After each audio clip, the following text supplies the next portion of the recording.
Hey, Cenk and Anna. I love you guys.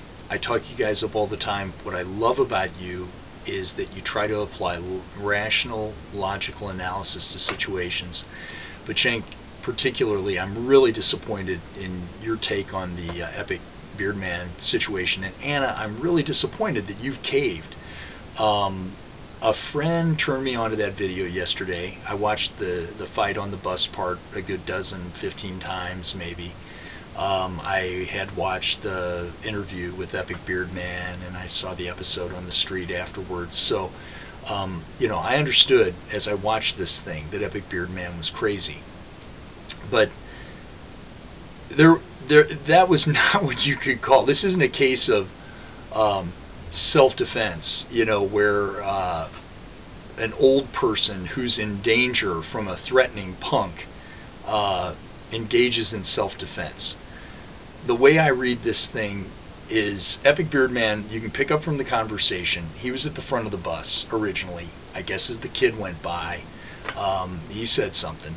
So when the video opens up, you've got Epic Beardman at the back of the bus. So, Cenk, you know as well as anybody what's happened. Epic Beardman, you're talking about the kid rolling up on Epic Beardman. Epic Beardman is now rolled up on the kid.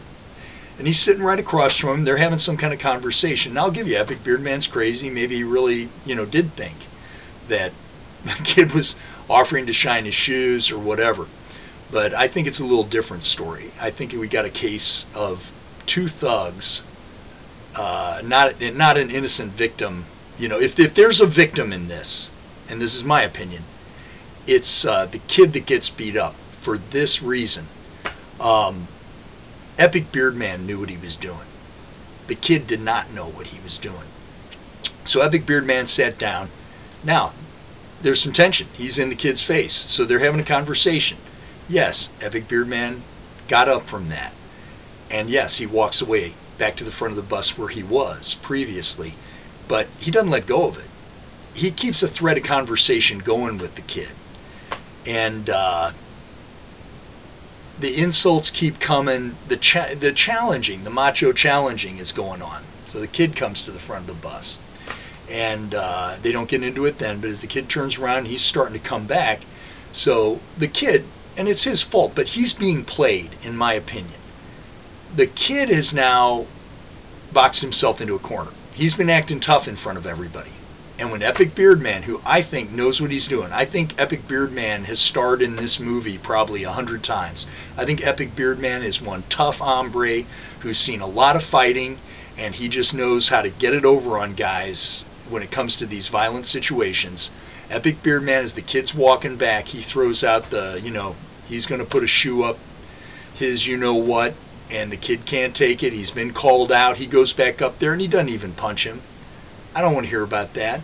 He pokes at him. There are dozens of ways that Epic Beardman could have reacted to that, from sitting there all the way up to what he did. But there were plenty of ways, if he felt that that was threatening, to negate that action by that kid, and he didn't. He just jumped right up and wailed the living hell out of the kid, which I'm convinced is what Epic Beardman wanted to do all along.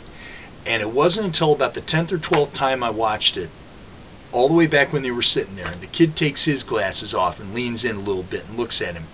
And Epic Beardman takes his glasses off and leans in a little bit and looks at him. And I think that's a guy saying, go ahead, take a poke at me, because I know how this movie ends, man. I'm in control here. And all I need is for you to take a poke at me. Look at how quick Epic Beardman whipped out that, it was self-defense, it was self-defense, because he touched him. It was self-defense because he touched him. It was out of proportion, man. And the kid learned a lesson, and it's all good. And I got to admit, there are some hilarious things in it. Like at the end when the kid, what does he say? He goes, next time I'll F you up.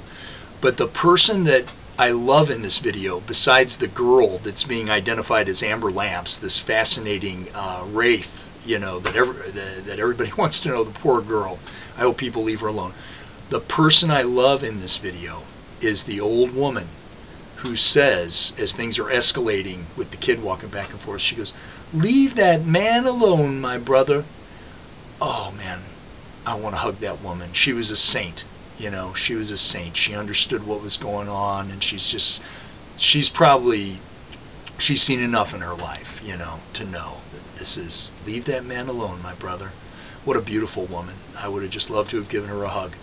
And Cenk, I'm really disappointed in you with this moderate assessment of the girl that took the video, because you can see when the kid's walking up there, you can see the video shake as she says, F him up.